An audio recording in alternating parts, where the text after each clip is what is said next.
Hello, guys and girls. The program you are about to hear will be both fun and educational, but it is not a substitute for medical advice. Although we are doctors, we are not your doctors.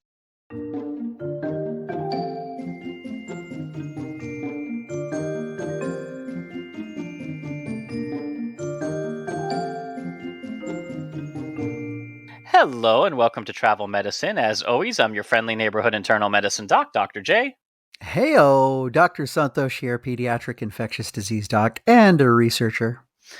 And Santhosh, we have entered July, which is the beginning of the end of our season. So, Oh yeah. As the summer blooms and the cherry blossoms come on over Washington, we fade away into the sunset until the new Halloween breaks. so we've been focusing a little bit on summer related things, sun, sand, dirt, the last few hmm episodes, Oh yeah, we left a little episode under our pillow for the Dirt Man. because we're guys. Go listen to the TikTok and come right back. It'll take you 30 seconds. So I wanted to bring something a little meatier to our next episode. And I thought, what's something real I could focus on? Oh, yes. Yeah. Something concrete, cures for diseases or new infections that are looming in the horizon, like hard hitting. Yeah, absolutely. The concrete stuff. Fake diseases would be it. What? There's nothing realer than a fake illness. Yeah. As of, for instance, my very favorite fake illness was cello scrotum. Cello scrotum was published as a case report in the British Medical Journal in response to another fake illness called guitar nipple. And that was one of the papers that showed the entire medical establishment that, yes, we do need peer review before we're allowed to publish stuff. Well, cello scrotum's a good one, but I'm talking about fake illnesses with real consequences. Oh, okay. Are we going to be a little bit in the realm of psychology or neurology, the way we talk about like St. Vitus's dance and stuff, or different things? Something like that, but let me tell you a little story to kick the episode off before we get Oh, into the real nice. heavy bit of it. It's story time with Dr. Josh. Published in the New England Journal of Medicine and began with a letter from a Dr. Robert Homan Kwok, Oh, senior investigator from the National Biomedical Research Foundation. For several years, since I have been in this country, I have experienced a strange syndrome whenever I have eaten out in a Chinese restaurant, oh, yeah, okay. including symptoms such as numbness in the back of the neck, radiating to both arms, general weakness, and palpitation. For the next few paragraphs, the writer speculated on the cause of this ailment, coming up with reasons like maybe the food's high sodium content, some ingredient in the soy sauce or the cooking wine. Others have suggested, he continued, that it may be caused by monosodium glutamate used to a great extent for seasoning, and this ended with an appeal to other doctors to conduct more research. Oh, boo. Okay, I remember this. 1980s and 1990s, Josh. I remember I grew up in a medical household, two doctors, and I remember folks talking about this in medical professionals saying that like, oh, make sure you make there's no MSG in your Chinese food. It'll give you bad neurological symptoms. There was a little bit of a scare here in the United States. It was very local. It was very colloquial. I think if you talked about this, if you were in England, Europe, anything like this, they'd look at you as if you were a complete weirdo. So, a lot of us who grew up in the 80s and 90s are probably familiar with the buzzword of monosodium glutamate or MSG. hmm The glutamate was simply from seaweed. It was a Japanese discovery slash invention by a Yep. researcher who founded a whole company named Ajinomoto, and he added just a little bit of salt to that seaweed extract, hence the monosodium and then you get glutamate. So, Yeah. a month after this letter was originally printed, the New England Journal of Medicine printed about 10 or 12 responses from other doctors who all reported discomfort after eating Chinese food in themselves or friends or patients. Now, the Yeah. These are symptoms, all anecdotes. yeah, Yeah. the symptoms ranged from fainting, back spasms, sweating, dizziness, a numb jaw, but no two letter writers listed the same symptoms. Yeah. And that should have been a red flag to everybody right there.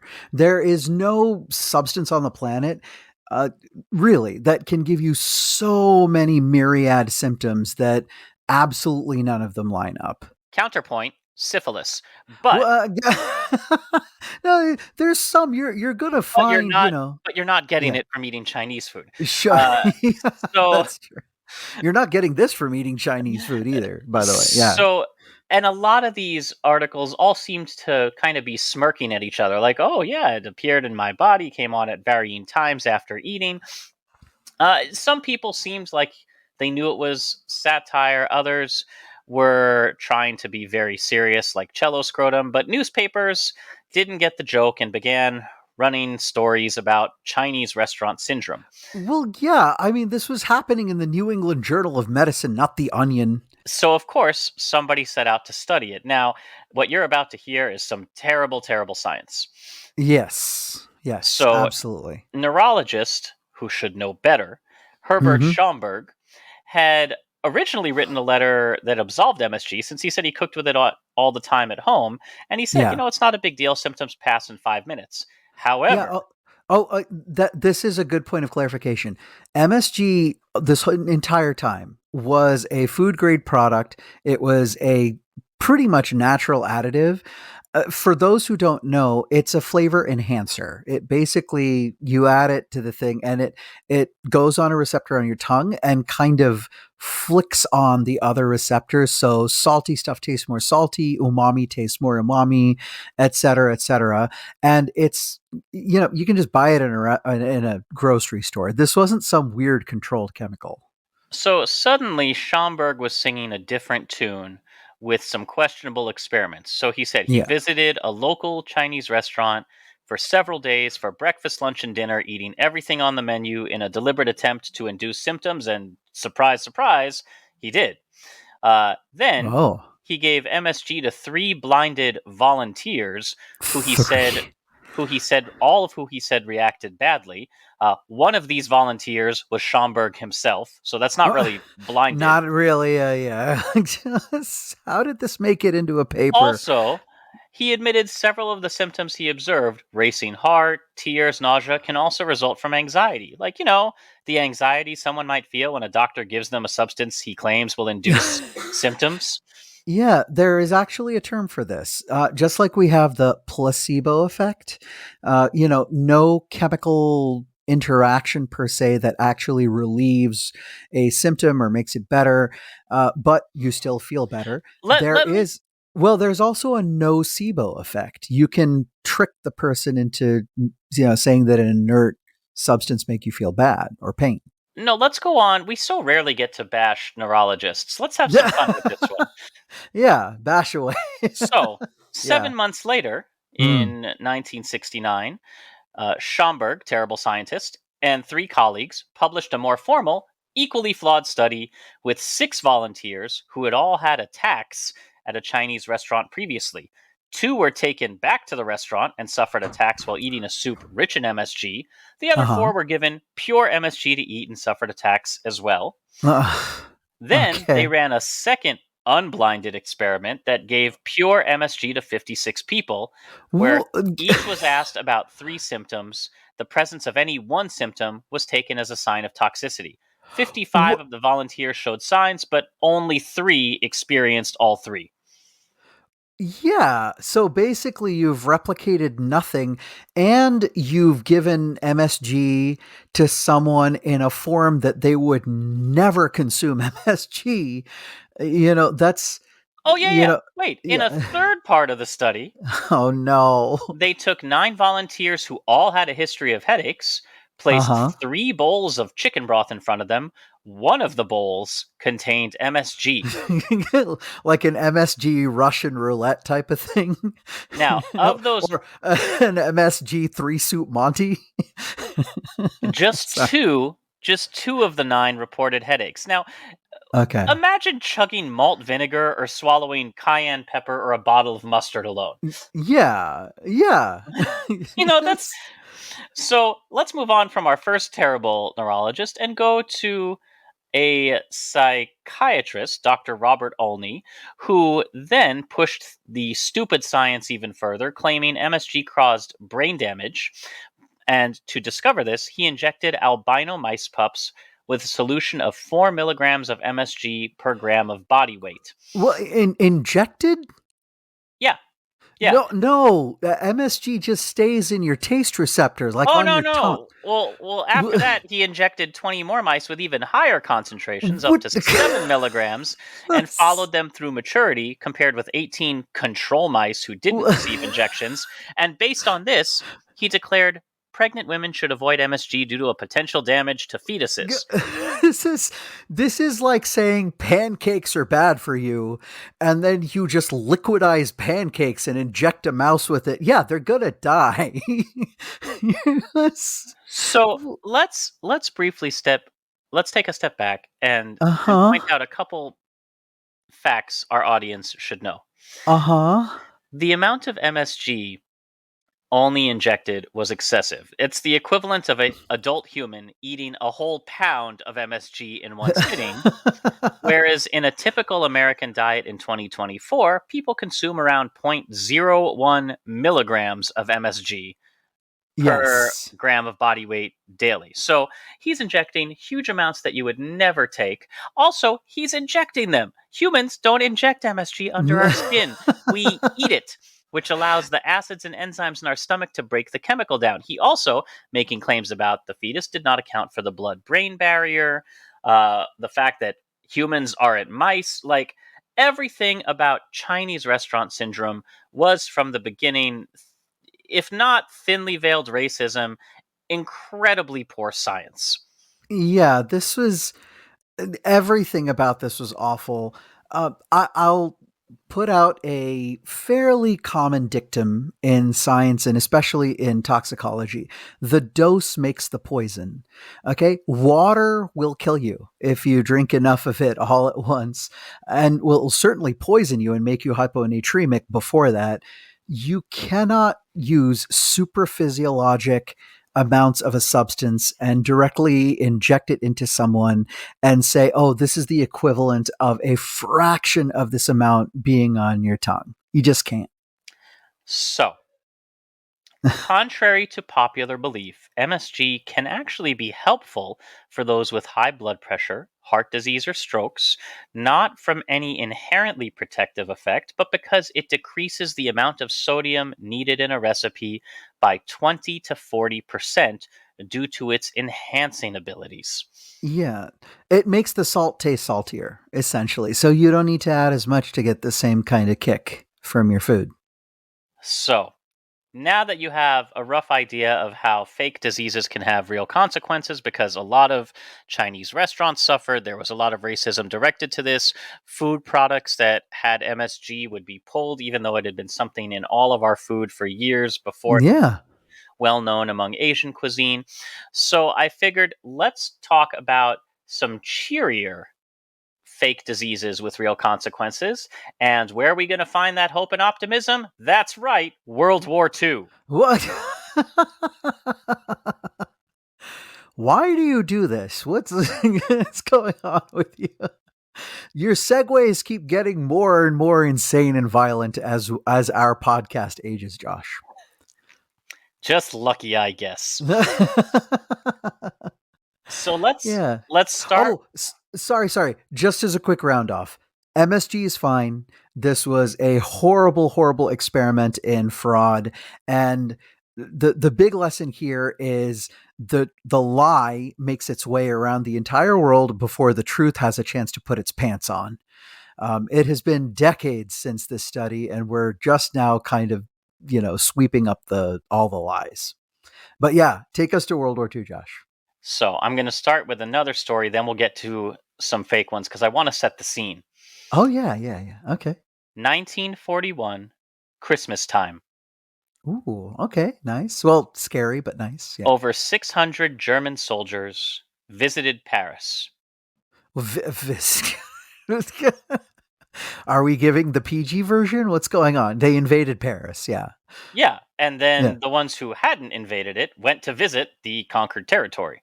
And at that, while visiting Paris, a bunch of them happened to become infected with the bacillus of Eberth, the agent of typhoid fever.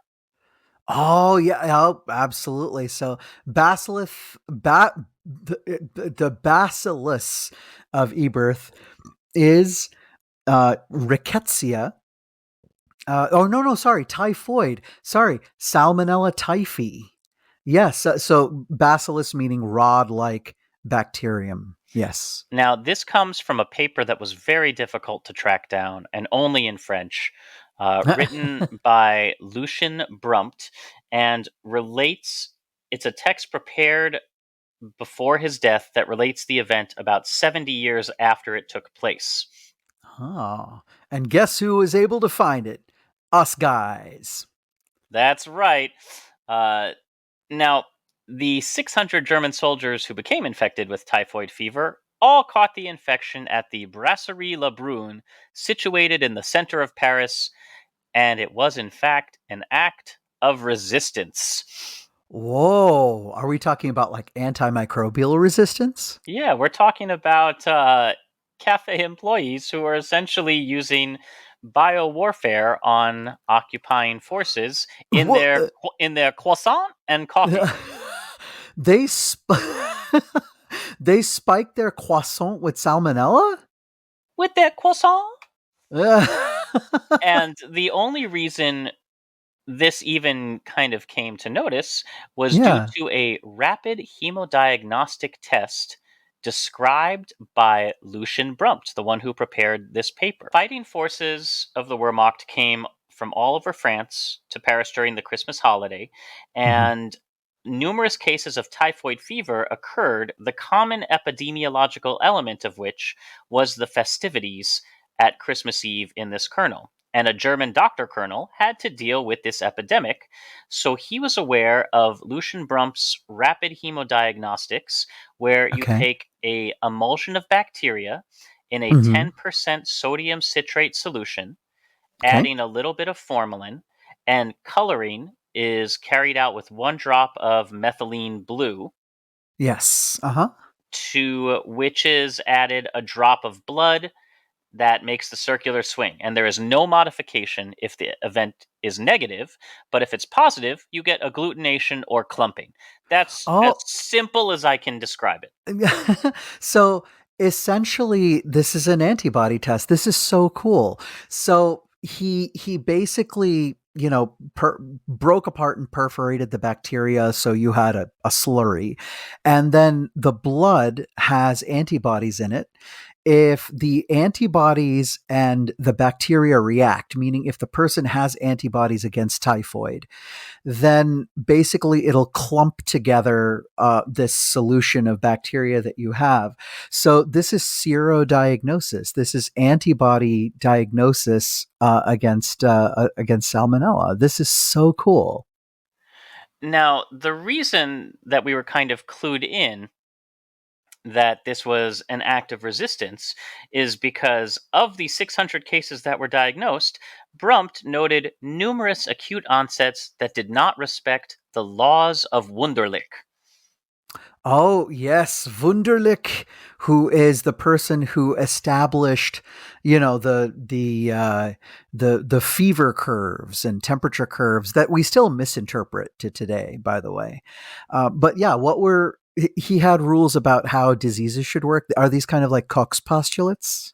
Yeah, we've done an episode about this, like, fevers are the upper limit of normal body temperature. Any Hmm. disease in which the temperature reaches 40 degrees Celsius on the evening of the first day is not a typhoid fever. Um, Oh, got it. Because he had kind of exactly okay, but he wasn't 100% right about that.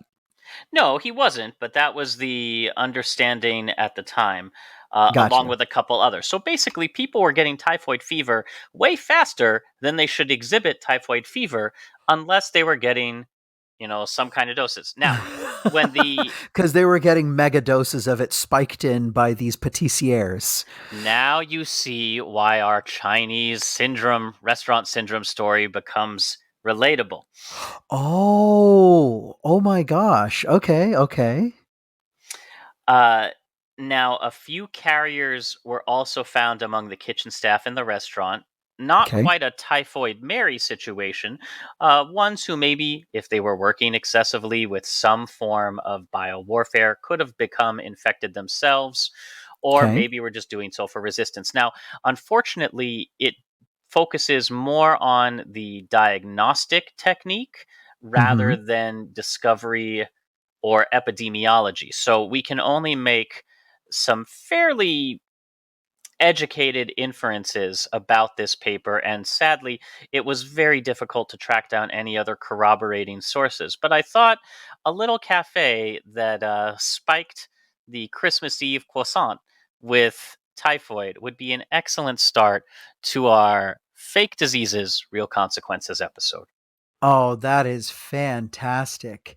So I do see how you're tying this together, how folks, having this kind of a history like this, and maybe people recall biowarfare, and then, someone kind of comes along later and talks about, oh, the Chinese restaurants, or maybe not intentionally in that case, harming us kind of a thing.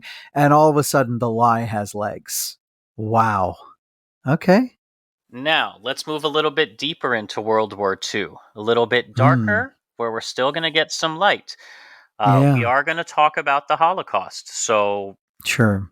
we're not going to get more graphic than disease based, but for those of you who need those warnings or want to skip ahead, this would be a good time to do it.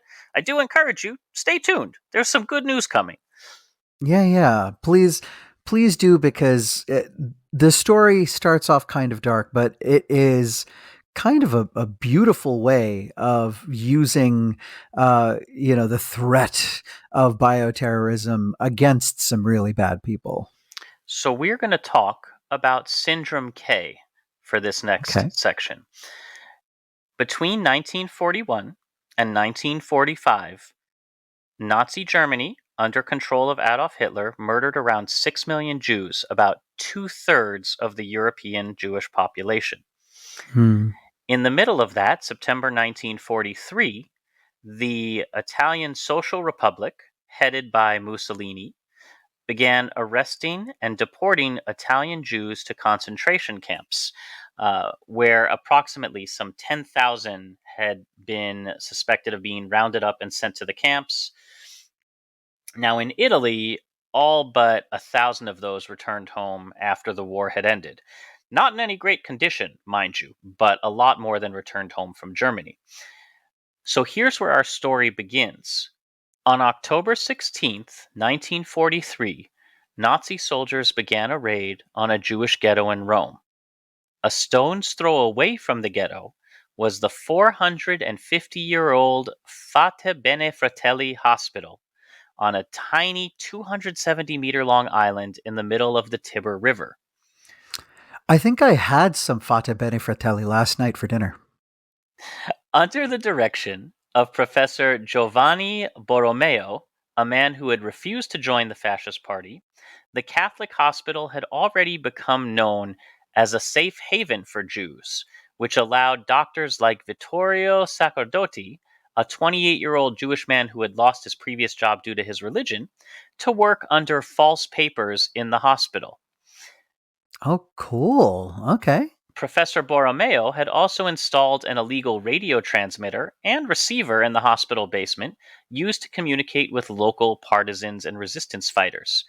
Now, Sneaky. so, being known as a haven for Jews to begin with, he knew the hospital was sure to be searched, and so Borromeo, Sacerdoti, and another physician called Adrio Orsini came up with a pretty ingenious plan. They decided that any Jew who came to the hospital seeking refuge, safety, or asylum would be admitted as a new patient and declared to be suffering from a highly contagious and deadly disease known as il morbo di K, also known as Syndrome K or K syndrome. But there was no K syndrome.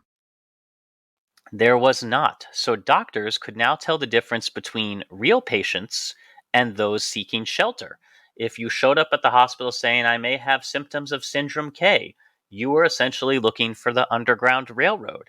If you showed up with other symptoms, you would be evaluated as per medical standards at the Sure. time. Yeah, yeah. Standards of care. That's so cool. I would love to find out one of these days why they picked K as their, as a, like what to do. It's a little apocryphal. It could have been for the head of the German forces in there, whose name was something with a K. It could have just Okay. been a standard letter that was easy to pronounce. A couple different reasons have been offered. Uh, of the three physicians who took part in this, I believe only one is still alive. And when they interviewed them, they got some conflicting stories as to the name. But Okay. to aid in the ruse, rooms were also set up and said to contain sufferers of the infectious disease. If we have to put everybody together and we know it's going Sure. to be searched, let's stick them all in the same room, say they all have the same sickness. All patients had to play their part as well and were advised to cough violently and retch, as well as producing other bodily signs if a Nazi soldier came close. Very smart. That's so cool. All When right. When the Nazis came to search the hospital, which Borromeo knew they would do, they were warned about the highly contagious neurological illness whose symptoms included convulsions, paralysis, and could lead to disfiguration and ultimately death, hoping they could scare the soldiers from looking into the rooms at all or at least too closely. That's so brilliant. I absolutely love that. This is this is such a good way to just turn biowarfare on its head. Don't send out a real horrible infectious disease and kill people, but use the threat of infectious diseases to keep unlikables or unwantables away. So the numbers were fairly small. It was suspected that only around anywhere from 50 to 100 people were saved uh, by using Syndrome K because it was only done in this one hospital. But the Hey, plan 50 worked. or 100 more that would have died. But the plan worked, and soldiers dared not enter the building. So This is that's brilliant. so that's in Italy, our first fake disease. Meanwhile, in Poland, Da-da-da-da-da-da. two doctors reported that an outbreak of typhus had erupted in the southeastern town of Rozwadow in occupied Poland, threatening the lives of local residents and resulting the entire area being quarantined, or so it Uh, seemed. Ooh, okay. So we talked about typhoid, salmonella typhi, which is enteric fever, gets into your tummy and then can cause sepsis. This is typhus, caused by rickettsia, and it can basically, once it gets in by a vector using either a louse or a flea, will basically give you horrible high fevers, disrupt your clotting system, so you get red spots everywhere, and can ultimately cause carditis or encephalitis and kill you that way. It's basically one of the diseases like plague for overcrowding, and so anytime you're under siege, right, you're packed together trying to hide from someone. It's one of the diseases that can rise up and sweep through a population of people like a city or barracks or an encampment during war. Following the German occupation of Poland, medical doctor Eugene Lazowski was living in Roswadow with his wife and daughter. He had spent time in a prisoner of war camp prior to his arrival in the town, where he reunited with his family and began practicing medicine with his friend from med school, Dr. Stanislaw Matulowicz. Now, Matulowicz had asked if there was a need for a doctor in Roswadow, and They taught a first aid course for the underground aimed at helping the wounded that took place under the cover of the Polish Red Cross, which was officially recognized by the German. Because if you were part of a like an aid focused kind of organization like that, you're kind of sort of exempt from battle. Eventually, German forces made their way to the town, and so did typhus, because the highly contagious and often fatal disease reached the area around Woswedau, infecting patients treated by Lazowski. Now, a couple things to note: Germans would shoot any Jewish person with typhus on diagnosis, just in Ooh, general. They would not even send them up because they were so worried about how fast it spread. So right. soon after the first case of typhus, Lazowski went to visit Matulowicz. He said he also had a patient with typhus, but that he had himself tested the patient's blood sample, which Lazowski did not think was possible to do under the primitive conditions in the ghetto. So Matulowicz just smiled and explained how he did it. You're gonna love this, Santhosh. He was Oh, hit relying me. he was relying on a test developed by Eastern European microbiologists Arthur Felix and Edward Weil during World War One, which was Yeah, based we still have a test like this, the Felix Wheel test. now that's based on cross reactivity between antibodies produced in rickettsia infections with the agents of rickettsia bacteria and antigens from strains of Proteus vulgaris. This was the standard test used by Germans to confirm the presence of the disease. And the Germans Ah, gave Polish doctors instructions on how to proceed if a typhus epidemic arose, which, let me just tell you, those instructions weren't good. yeah. So, using using a discovery that healthy people could be injected with a strain of Proteus that would make them test positive for typhus without experiencing the disease, they Yeah, began their first test case. yeah, this is nice because there are definitely strains of Proteus that can cause sepsis, and if it goes into the bloodstream can wreak havoc.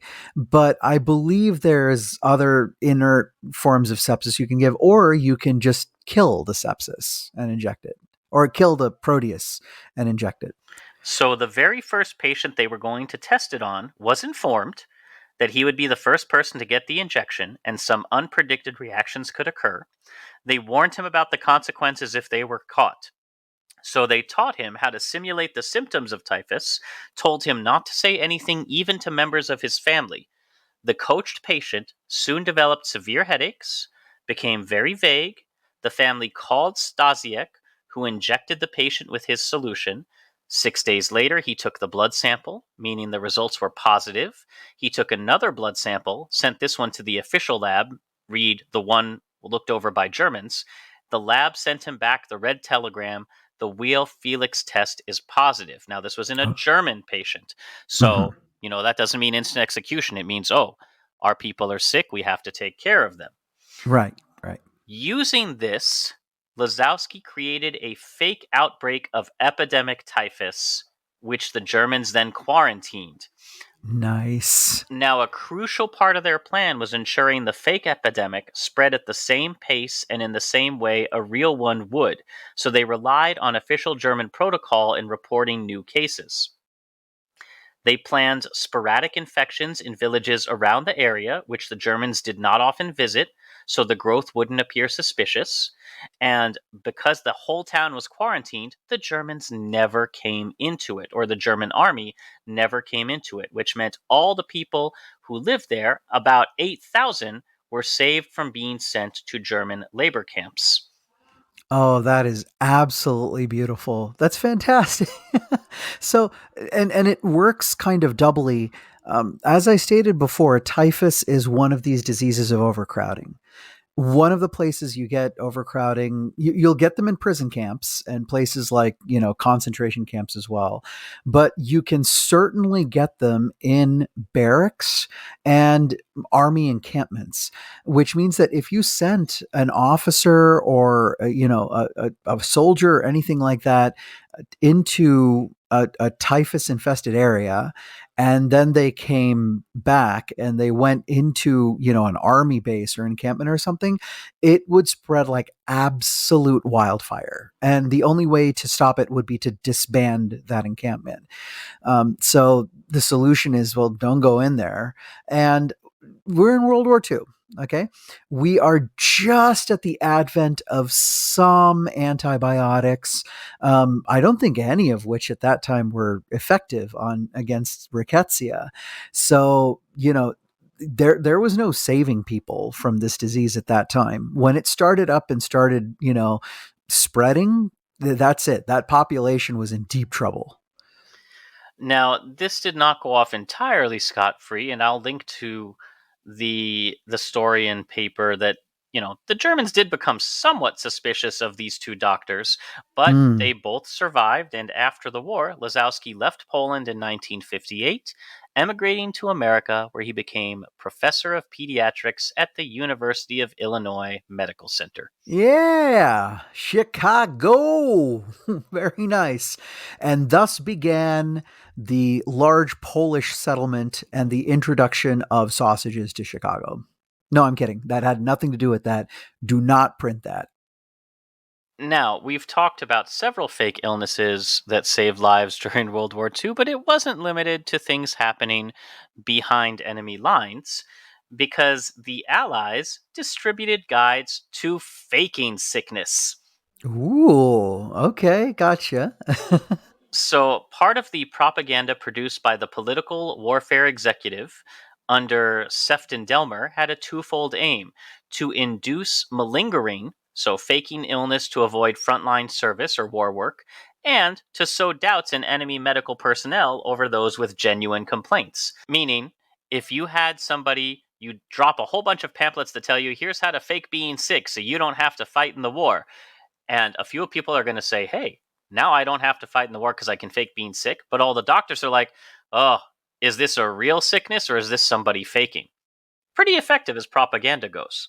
Okay.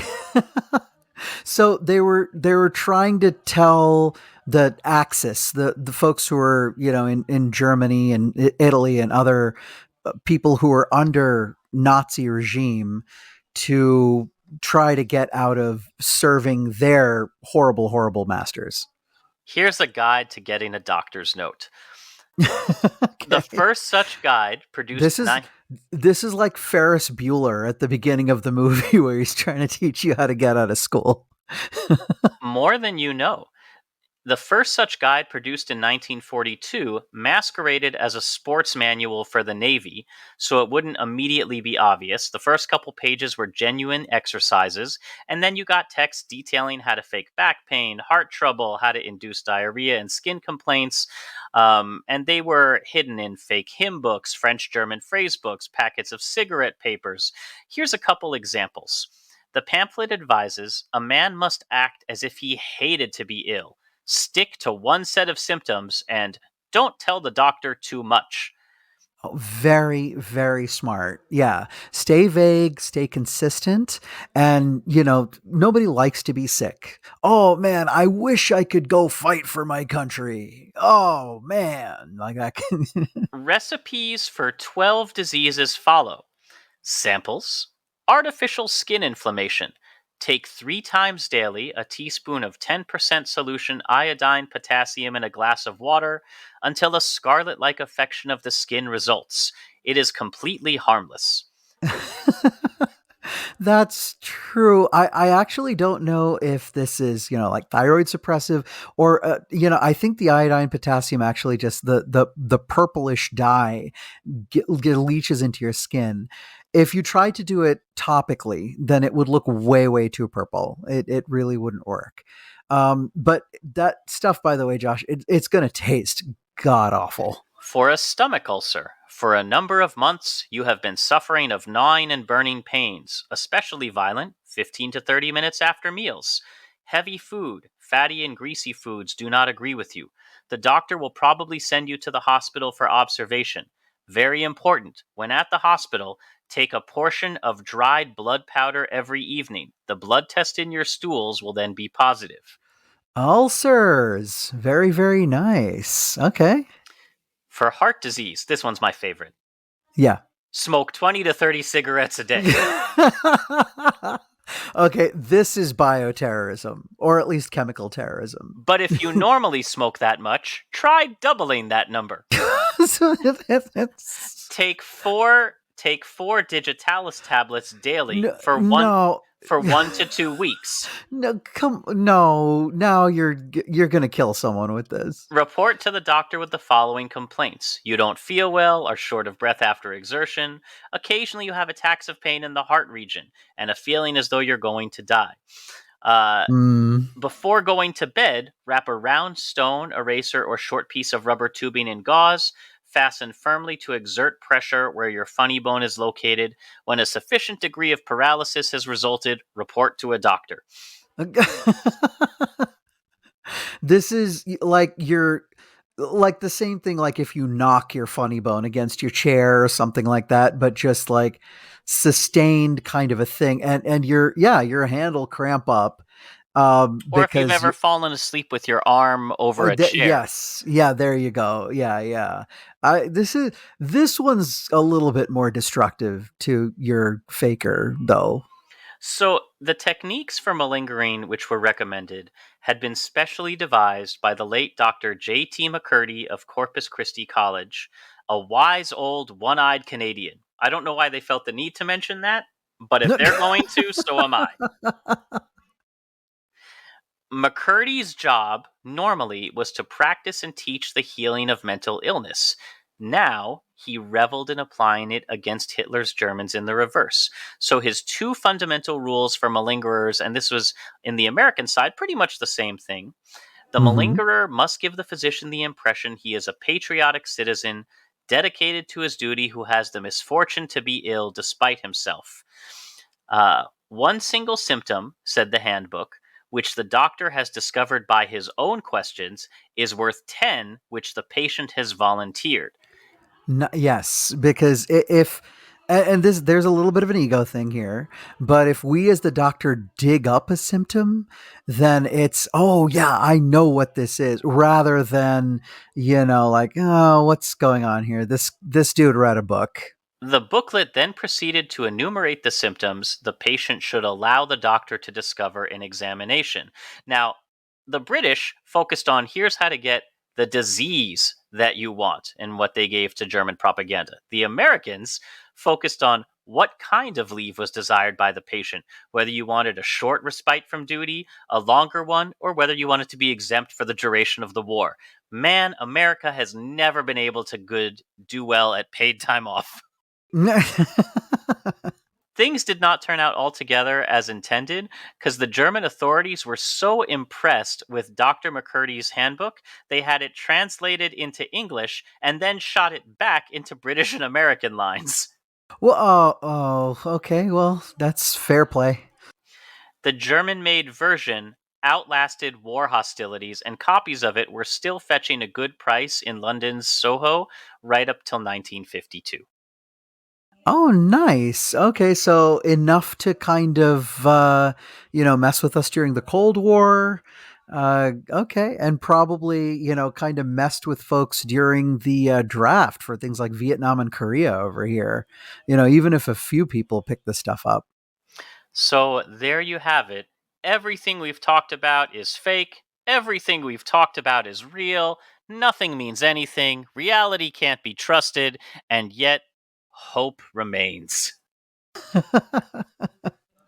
I I love this kind of flipping on its head where, I fully understand, there are times where there have been even epidemics of people kind of, perpetuating a symptom and this kind of a thing. And of course, fake stories like MSG, but using these kind of lies for good. I dig it. I love it.